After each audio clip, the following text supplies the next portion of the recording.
दोस्तों, आपका स्वागत है आपके अपने यूट्यूब चैनल में। दोस्तों, आज हम क्लास 10th साइंस के अंतर्गत बहुत ही महत्वपूर्ण लेसन लेकर चल रहे हैं, जो कि है प्रकाश का परावर्तन एवं अपवर्तन। तो इससे संबंधित हम महत्वपूर्ण क्वेश्चन इसमें करने वाले हैं। तो यदि आप चैनल पर नए हैं और चाहते हैं कि इसी तरह के महत्वपूर्ण वीडियो आगे भी मिलते रहें, तो चैनल को सब्सक्राइब कर लीजिए और वीडियो को ज़्यादा से ज़्यादा प्रत्येक ग्रुपों में शेयर कर दीजिए। तो आइए शुरू करते हैं। तो पहला प्रश्न आपके सामने है, देख सकते हैं कि आपतित किरण किसे कहते हैं। तो प्रकाश स्रोत से किसी दी गई सतह पर पड़ने वाली प्रकाश किरण को आपतित किरण कहते हैं, याद रखेंगे। उसी क्रम में अगला प्रश्न है, परावर्तित किरण किसे कहते हैं। तो आपतन बिंदु पर आपतित किरण जब परावर्तित होकर उसी माध्यम में मुड़ जाती है तो उस किरण को परावर्तित किरण कहते हैं, याद रखेंगे। और अगला प्रश्न है, उस दर्पण का नाम बताइए जो प्रतिबिंब सीधा तथा आवर्धित प्रतिबिंब बना सके। यानी जो सीधा और आवर्धित प्रतिबिंब बनाता है उस दर्पण का नाम बताना है। तो उस दर्पण का नाम है अवतल दर्पण।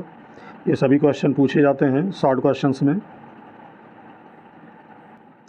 अगला प्रश्न है, वाहनों में उत्तल दर्पण ही क्यों लगाया जाता है।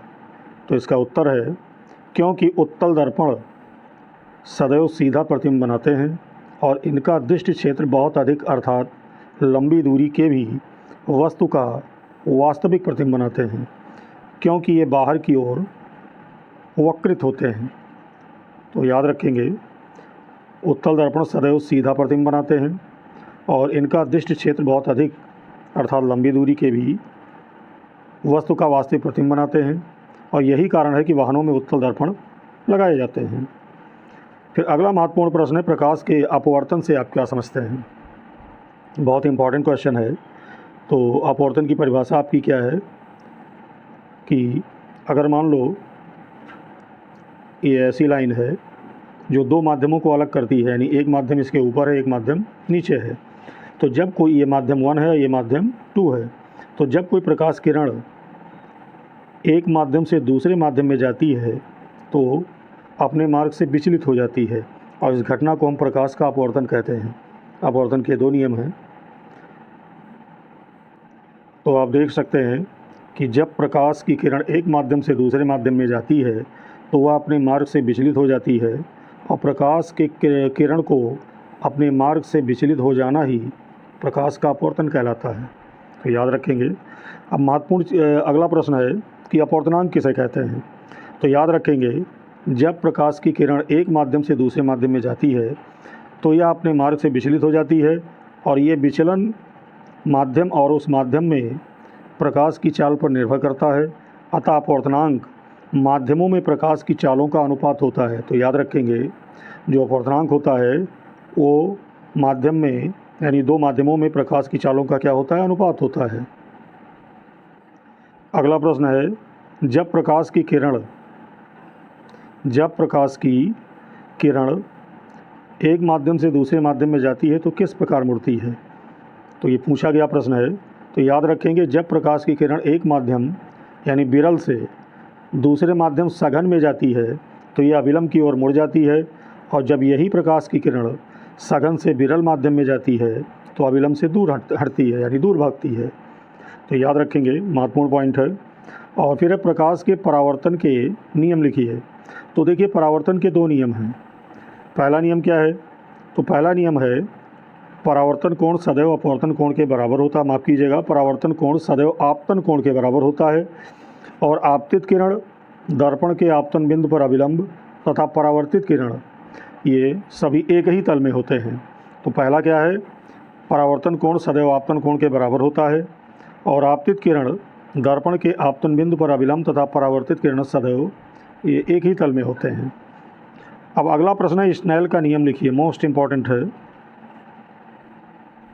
तो आपको बता दूं, स्नेल एक वैज्ञानिक थे और जो स्नेल का नियम है ये अपवर्तन का दूसरा नियम है। याद रखेंगे, अपवर्तन के भी दो नियम होते हैं। तो स्नेल के नियम की बात करते हैं।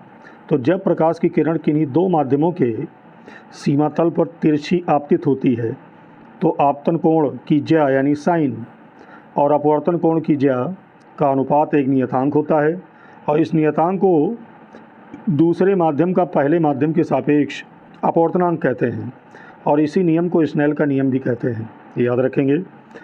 और अगला प्रश्न है, प्रकाश के अपवर्तन के नियम लिखिए। तो जिस प्रकार परावर्तन के 2 नियम होते हैं, ऐसे प्रकाश के अपवर्तन के भी 2 नियम होते हैं। और पहला नियम क्या है? तो पहला नियम है आपतित किरण, अपवर्तित किरण तथा आपतन बिंदु पर अभिलंब तीनों एक ही तल में होते हैं, याद रखेंगे।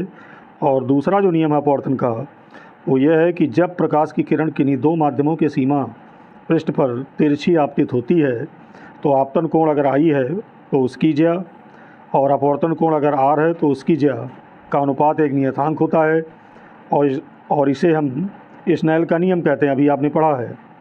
यानी आपतन कोण अगर आई है और अपवर्तन कोण क्या है, आर है, तो दोनों की ज्या यानी दोनों की साइन का अनुपात एक नियतांक होता है, जिसे हम स्नेल का नियम कहते हैं। और यह अपवर्तन का दूसरा नियम भी है, अर्थात स्नेल का नियम बराबर हो जाएगा, यानी एन बराबर होता है sine i upon sine r, याद रखेंगे।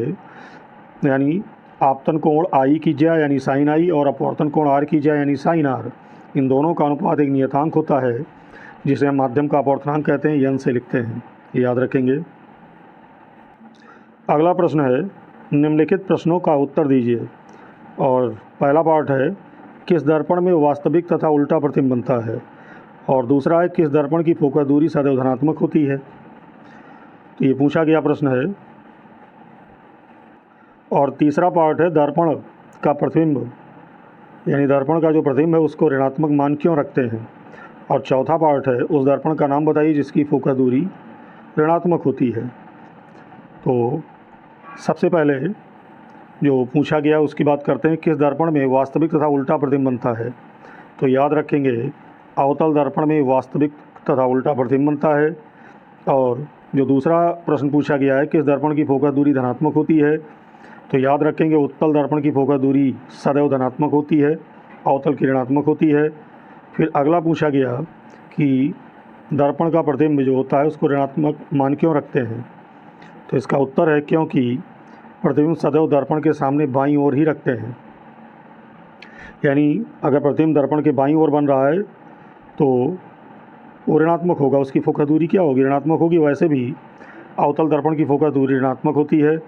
और अगला है, उस दर्पण का नाम बताइए जिसकी फोकस दूरी ऋणात्मक होती है। तो अभी मैंने बताया, अवतल दर्पण की फोकस दूरी सदैव क्या होती है, ऋणात्मक होती है, याद रखेंगे।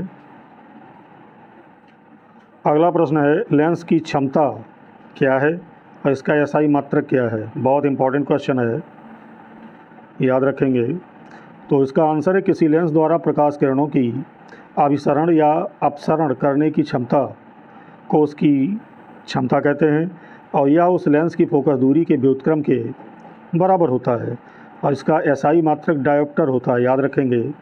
और लेंस की क्षमता को हम पी से प्रदर्शित करते हैं क्योंकि क्षमता को पावर कहते हैं। और इसका एसआई मात्रक होता है डायोप्टर, बहुत पूछा जाता है। और इसको हम डी से लिखते हैं, किससे लिखते हैं, डी से। और वैसे भी इसकी एक आसान शब्दों में परिभाषा है, किसी लेंस की मीटर में मापी गई फोकस दूरी के व्युत्क्रम को लेंस की क्षमता कहते हैं, इसको पी से लिखते हैं। और लेंस की मीटर में मापी गई फोकस दूरी अगर एफ है तो पी बराबर होता है 1/f। और मात्रक तो आपने देखा डायोप्टर होता है। अगला प्रश्न है, किस लेंस की क्षमता धनात्मक होती है। तो भाई जिस लेंस की फोकस दूरी ऋणात्मक होगी उसकी क्षमता भी ऋणात्मक होगी, और जिस लेंस की फोकस दूरी धनात्मक होगी उसकी क्षमता भी धनात्मक होगी। तो यहाँ धनात्मक की बात पूछ रहा है, तो उत्तल लेंस की फोकस दूरी धनात्मक होती है तो उसकी क्षमता भी क्या होगी, धनात्मक होगी। यानी उत्तल लेंस की क्षमता धनात्मक होगी। और अगला प्रश्न है, किस लेंस की क्षमता ऋणात्मक होगी, यानी किस लेंस की क्षमता ऋणात्मक होती है, तो ये अवतल लेंस की होती है, याद रखेंगे। अगला प्रश्न है, एक लेंस की क्षमता +2 डायोप्टर है। एक लेंस की क्षमता +2 डायोप्टर है, वो कौन सा लेंस है और उस लेंस की फोकस दूरी कितनी है। तो देखिए, अगर धनात्मक क्षमता दी हो तो तुरंत आप पहचान जाइए उत्तल लेंस, क्योंकि उत्तल लेंस की क्षमता धनात्मक होती है, अवतल की ऋणात्मक होती है। तो बात करते हैं आंसर की, तो वह लेंस उत्तल होगा जैसा कि मैंने बताया, क्योंकि उत्तल लेंस की क्षमता धनात्मक होती है और उसकी फोकस दूरी कितनी होगी, प्लस 0.50 मीटर अगर हम निकालेंगे किस फार्मूले से, P बराबर 1/F से, तो EF की जगह 0.50 यहाँ रख देंगे और जो भी मान आएगा वो लेंस की क्षमता हो जाएगी। और यहाँ चूँकि फोकस दूरी दी हुई है तो फोकस दूरी हम इस फार्मूले से निकाल सकते हैं। P की वैल्यू क्या रखेंगे, प्लस 2.0 डायोप्टर, और P बराबर 1/F होता है तो F बराबर हो जाएगा 1/P। तो P की जगह वैल्यू रख कर हम मान निकाल सकते हैं और ये मान आपका आएगा मीटर में, और 100 से गुणा करके हम सेंटीमीटर में बदल लेंगे।